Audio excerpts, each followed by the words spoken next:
Hello বন্ধুরা, কেমন আছো সবাই? আশা করছি সকলে ভালো আছো। প্রিয় বন্ধুরা, আজকে তোমাদের জন্য নিয়ে এলাম আরও একটি নতুন গল্প। আশা করছি তোমাদের দাঁড়িয়ে যাবে, তাই ভিডিওটা শুরু থেকে শেষ পর্যন্ত দেখো। পরিমল সাহেবের ছোট সংসার। স্ত্রী ঝর্ণা এবং ছেলে জয়কে নিয়ে তিনি বেশ সুখে দিন কাটাচ্ছেন। পরিমল সাহেব উচ্চপদস্থ পদে চাকুরি করেন। তার বয়স ৫৬ বছর, স্ত্রী ঝর্ণার বয়স ৪৮ বছর, গৃহবধূ এবং ছেলে জয় ১৮ বছরের এক টগবগে তরুণ। জয়কে নিয়ে আজকাল পরিমল সাহেবের ভীষণ চিন্তা হয়। যা দিনকাল পড়েছে, ছেলেমেয়েরা তাড়াতাড়ি নষ্ট হয়ে যাচ্ছে। তিনি সারাদিন অফিস নিয়ে ব্যস্ত থাকেন, ছেলের দিকে নজর দেওয়ার সময় পান না। তবে ঝর্ণার উপরে তার আস্থা আছে। সে ছেলের সব খোঁজ খবর রাখে। মিসেস ঝর্ণা সারাদিন সংসারের কাজ নিয়ে ব্যস্ত থাকলেও ঠিকভাবে ছেলের দেখভাল করে। জয় নতুন কলেজে ভর্তি হয়েছে। ওর যেন নতুন জন্ম হয়েছে। নিজেকে অনেক বড় মনে হয়। তুষার জয়ের খুব ঘনিষ্ঠ বন্ধু।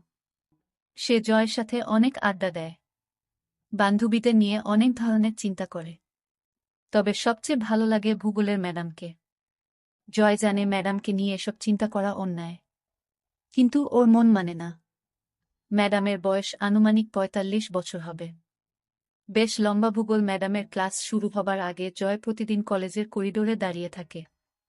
কারণ ওখানে দাঁড়িয়ে থাকলে ম্যাডামকে ভালোভাবে দেখা যায়।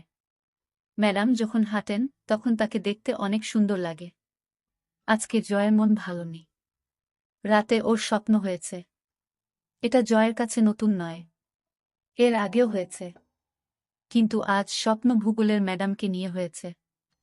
স্বপ্নটা দেখার পর থেকে জয় কেমন যেন একটা অপরাধবোধে ভুগছে। সকালে ঘুম থেকে উঠে জয় বাথরুমে ঢুকল। পরনের লুঙ্গিটা বালতিতে ভিজিয়ে রাখল, একটু পর কাজের মাসি ধুয়ে দিবে।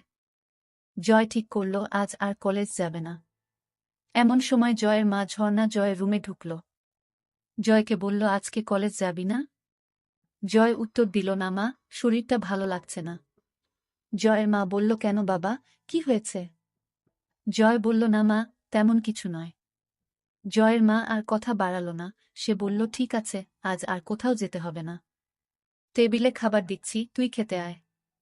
ঝর্ণা ডাইনিং রুমের দিকে রওনা হল। জয় পিছন থেকে তার মায়ের হেঁটে যাওয়া দেখছে। হঠাৎ ওর মাথা ঘুরে উঠল। শরীরটা ঝিমঝিম করতে লাগল। অবাক চোখে জয় দেখল ওর মাকে। মাথার মধ্যে আবোলতাবোল চিন্তা জেঁকে বসল জয়ের। পরক্ষণেই মনে হল, ও এসব কি ভাবছে? ছিছি, নিজের মাকে নিয়ে কেউ কখনো এ ধরনের চিন্তা করে? জয় মুখ ধুয়ে রুম থেকে বের হল। তুষারকে ফোন করল। হ্যালো, আন্টি তুষার আছে? ওপাশ থেকে বলল, কে? জয় নাকি? জয় বলল, হ্যাঁ আন্টি, আমি জয়। একটু ধরো বাবা, ডেকে দিচ্ছি। একটু পর তুষার ফোন ধরল। কি রে জয়, কি খবর? তুষার, আজকে কলেজ যাব না। শরীর ভালো নেই। কলেজ ফাঁকি দিচ্ছিস কেন? চলো না। জয় একবার ঠিক করল কলেজ যাবে। পর মুহূর্তেই ঝর্ণা তার চোখের সামনে ভেসে উঠল। না রে, তুই যা। আমি আজকে আর যাব না। ফোন রেখে জয় খাবার খেতে বসল। যতই চেষ্টা করছে মার ব্যাপারটা মন থেকে মুছে ফেলতে, ততই যেন আরও বেশি করে চোখের সামনে ভেসে উঠছে। জয় ঝর্ণাকে কিছু বুঝতে দিল না। ঝর্ণাও টের পেল না যে সকাল থেকে তার ছেলে ড্যাব ড্যাব করে তাকে দেখছে। ধীরে ধীরে ঝর্ণার চিন্তা জয়কে গ্রাস করল। দুপুরের দিকে জয় টের পেল, আজ সারাদিন শুধু মাকে নিয়েই চিন্তা করেছে। এর মধ্যে মায়ের সাথে ১ ঘন্টার মতো গল্প করেছে। কথা বলতে বলতে সে চোরা চোখে মার উপর নিচ ভালো করে দেখে নিয়েছে। জয় ভাবছে, ৪৮ বছর বয়সেও মা কত সুন্দর। মা বেশ লম্বা চওড়া মহিলা, ৫ ফুট ৪ ইঞ্চি লম্বা। একটা ব্যাপার জয়কে পাগল করে তুলেছিল। জয় নিজের রুমে শুয়ে মার কথা ভাবছে। যতই ভাবছে তত মার প্রতি এক তীব্র আকর্ষণে পাগল হয়ে উঠছে। মার গলা শুনে জয়ের চিন্তার জাল ছিন্ন হল। জয়। এই জয়। হ্যাঁ মা, বলো। আমি স্নান করতে গেলাম। কেউ এলে দরজা খুলে দিস। ঠিক আছে। হঠাৎ জয়ের মাথায় একটা দুষ্ট বুদ্ধি চাপল। স্নান করা অবস্থায় দেখলে কেমন হয়? কিভাবে দেখবে ভেবে পাচ্ছে না। হঠাৎ ওর মনে পড়ল, ওরা যখন এই বাসায় প্রথম আসে তখন মার রুমের বাথরুমে ফলস ছাদে পুরানো মালপত্র রেখেছিল। তখনই খেয়াল করেছিল ছাদে 2 ইঞ্চি একটা ছিদ্র আছে। শুধু তাই নয়, ওই বাথরুমের ছাদে তার রুমের বাথরুমের ছাদ থেকেও যাওয়া যায়। জয় এক লাফে ওর বাথরুমের ছাদে উঠে মার বাথরুমের ছাদে গেল। ছাদে একটা কাগজের কার্টুন বিছানো রয়েছে। জয়ের বুক টিপটিপ করছে, হাত কাঁপছে। কার্টুনটা সরালেই মাকে দেখতে পাবে। আস্তে আস্তে কার্টুন সরিয়ে ছিদ্র দিয়ে ভিতরে চোখ রাখল। মা এখনো বাথরুমে ঢুকেনি। জয় আর উত্তেজনা ধরে রাখতে পারছে না। ছাদে বসে মার অপেক্ষা করতে লাগল। কয়েক মিনিট পর মিসেস ঝর্ণা বাথরুমে ঢুকল। জয় নিঃশ্বাস বন্ধ করে দেখতে লাগল। ঝর্ণা টুথব্রাশে পেস্ট লাগিয়ে আয়নার সামনে দাঁড়িয়ে দাঁত ব্রাশ করতে লাগল। ঝর্ণা এবার শাওয়ারের নিচে দাঁড়িয়ে স্নান করতে লাগল। জয় বুঝতে পারল মা আর বেশিক্ষণ বাথরুমে থাকবে না। জয় হাতের কাজ শুরু করে দিল। 2 মিনিটের মাথায় জয়ের কাজ শেষ হয়ে গেল। ঝর্ণা বাথরুম থেকে বের হল, জয়ও নিচে নামল। দুপুরে মা ছেলে একসাথে খেতে বসল। খাওয়ার পর জয় নিজের রুমে শুয়ে একটা বই পড়তে লাগল। বইতে মা ও ছেলের অনেক গল্প আছে। সে মজা করে গল্পগুলো পড়তে লাগল। ঘণ্টা খানেক পর জয় শুনতে পেল মার ঘরে ফোন বাজছে। ঝর্ণা ফোনে কথা জয়কে ডাকল। জয়, ঘুমাচ্ছিস নাকি? না মা, বলো। তোর বড় জেঠির শরীরটা আবার খারাপ করেছে। বাসায় কেউ নেই। তুই যা তো বাবা। আশেপাশে কোনো ডাক্তার থাকলে সাথে নিয়ে যা। জয় ঝটপট রেডি হয়ে রওনা দিল। জয় পৌঁছে দেখে জেঠির শরীর যতটা খারাপ ভেবেছিল ততটা খারাপ না। জয়ের জেঠির বয়স 50 বছরের মতো হবে। জয়কে জেঠি নড়ে উঠল। জয়, এসেছিস? জেঠি, তোমার শরীর কি খুব খারাপ? হ্যাঁ বাবা, সকাল থেকে শরীরটা খুব ব্যথা করছে। ডাক্তার ডাকব? ডাক্তার লাগবে না। এখন কেমন বোধ করছো? ওই যে বললাম, খুব ব্যথা। কোথায় ব্যথা করছে? পিঠে আর কোমরে। ম্যাসাজ দিলে ভালো লাগবে? বুঝতে পারছি না। জয় ম্যাসাজ শুরু করল। কিছুক্ষণ পর জয় বুঝতে পারল জেঠির ব্যথা কমছে। ভালো লাগছে জেঠি? হ্যাঁ বাবা, খুব ভালো লাগছে। ঘুম ঘুম ভাব হচ্ছে। ঠিক আছে, তুমি ঘুমাও। কয়েক মিনিটের মধ্যে মিনু ঘুমিয়ে গেল। তার নিঃশ্বাস ভারী হয়ে উঠল। এদিকে জয় বাসা থেকে বের হওয়ার পর মা জয়ের রুমে ঢুকল। ছেলেটা সবকিছু অগোছালো করে রাখে। রুম গোছাতে গোছাতে ঝর্ণা হঠাৎ বালিশের নিচে একটা বই আবিষ্কার করল। বই খুলে দেখে ঝর্ণার চোখ কপালে উঠে গেল, মাথা বনবন করে ঘুরতে লাগল। ছিছি জয়, এসব কি পড়ে? হারামজাদা, আজকে বাসায় আস।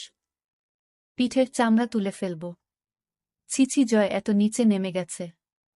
এই বয়সেই এসব গল্পের বই পড়ে, কি মনে হাতেই ঝর্ণা পড়ার জন্য বই খুলল। পড়তে পড়তে তার 2 চোখ আবার কপালে উঠে গেল। ছিছি, এমন গল্প কেউ কিভাবে লিখতে পারে? পড়ব না করেও ঝর্ণা গল্পটা পুরো শেষ করল। গল্প পড়ে ঝর্ণা আর থাকতে পারল না। এক দৌড়ে বাথরুমে ঢুকে হড়হড় করে বমি করে দিল। মুখ ধুয়ে কিছুটা সুস্থ হয়ে বাথরুম থেকে বের হল। কথায় আছে, নিষিদ্ধ জিনিসের প্রতি মানুষের সবসময় আকর্ষণ থাকে। ঝর্ণার ক্ষেত্রেও এর ব্যতিক্রম হল না। সে ঠিক করল বইটা তার কাছে রাখবে। সব গল্প পড়বে। ঝর্ণা নিজের ঘরে ঢুকে বিছানায় আয়েশি ভূমিতে বসে বইটা খুলল। বই পড়তে পড়তে ঝর্ণা টের পেল তার উরু বেয়ে একটা পানির ধারা পেয়ের দিকে নেমে যাচ্ছে। ঝর্ণা বুঝতে পারল ব্যাপারটা কি হচ্ছে। ঝর্ণা বুঝতে পারছে না জয়কে এই ব্যাপারে কোনো শাস্তি দিবে কিনা। বিকালে জয় বাসায় ফিরল। রুমে ঢুকে দেখে বইটা নেই। বাসায় মা ছাড়া আর কেউ নেই। তাহলে মা কি বইটা নিয়েছে? জয় প্রচণ্ড ভয় পেল। মা যদি বইটা নিয়ে থাকে তাহলে কি হবে? মা যদি গল্পগুলো পড়ে তাহলে খুব লজ্জার ব্যাপার হবে। সন্ধ্যার দিকে জয়ের সাথে ঝর্ণার দেখা হলো। কি রে, তোর জেঠির অবস্থা কেমন? এখন অনেকটা ভালো। মা ছেলের মধ্যে আরও কিছুক্ষণ কথাবার্তা হলো। ঝর্ণা রান্নাঘরে গেল। জয় তার রুমে এসে শুয়ে পড়ল। চোখ বন্ধ করতেই ঝর্ণার কথা ভাবতে লাগল। ওদিকে ঝর্ণা রান্নাঘর থেকে নিজের ঘরে যেয়ে বাকি গল্পগুলো পড়তে লাগল। বেশিরভাগ গল্পই মাছেলের নিয়ে। ঝর্ণা গরম হয়ে গেল। কি করবে ভেবে পাচ্ছে না। ঝর্ণা কি করবে? রান্নাঘরে বেগুন নেই। হঠাৎ মাথায় একটা বুদ্ধি এলো। ঝর্ণার মাথা খারাপ হয়ে গেছে, কি করছে নিজেই জানে না। হাতের কাছে মোম ছিল, সেটা দিয়ে সেদিনের মতো কাজ সারল। সন্ধ্যার পরে জয় আড্ডা মারতে বের হল। এই ফাঁকে ঝর্ণা জয়ের রুমে ঢুকল। খুঁজতে খুঁজতে বিছানার নিচে কিছু সিডি পেল। একটা সিডি নিয়ে প্লেয়ারে চালিয়ে সোফায় বসল। ঝর্ণা অবাক হয়ে দেখছে, আড্ডায় জয়ের বন্ধুরা মেয়ে ছাড়া অন্য কোনো কথা বলে না। জয়ের আর আড্ডা ভালো লাগছে না। এই মুহূর্তে মাকে দেখতে ভীষণ ইচ্ছা করছে। সে বাসায় চলে এলো। এদিকে ঝর্ণা শুয়ে তার ছেলের কথা ভাবছে।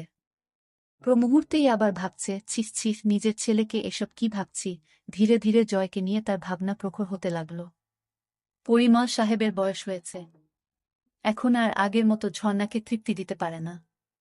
কখনো কখনো ঝর্ণার চরম পুলক হওয়ার আগেই পরিমল সাহেব হাঁপিয়ে যায়। সব মিলিয়ে ধীরে ধীরে ঝর্ণার সমস্ত ভাবনা জুড়ে তার ছেলে জয় এসে পড়ল। রাতে ঝর্ণা ও জয় একসাথে খেতে বসল। ঝর্ণা আর চোখে লক্ষ্য করল জয় ড্যাব ড্যাব করে তাকে দেখছে।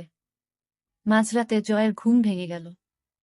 এদিকে সারা রাত ধরে ঝর্ণা ঘুমাতে পারেনি। যখনই চোখ বন্ধ করে তখনই জয়ের চেহারা ভেসে ওঠে। ঝর্ণা বুঝতে পারছে না কি করবে। একদিকে ছেলের প্রতি নিষিদ্ধ টান, আরেকদিকে মা ছেলের সম্পর্ক। স্বামী তাকে যথেষ্ট ভালোবাসলেও তাকে সুখ দিতে পারে না। অবশেষে ঝর্ণা সিদ্ধান্ত নিল কাল দিনে জয়কে বাজিয়ে দেখবে। সে জয়ের মা। জয়ের মনে কিছু থাকলে ভয়ে সে সেটা প্রকাশ করবে না। প্রথম সুযোগ তাকেই দিতে হবে।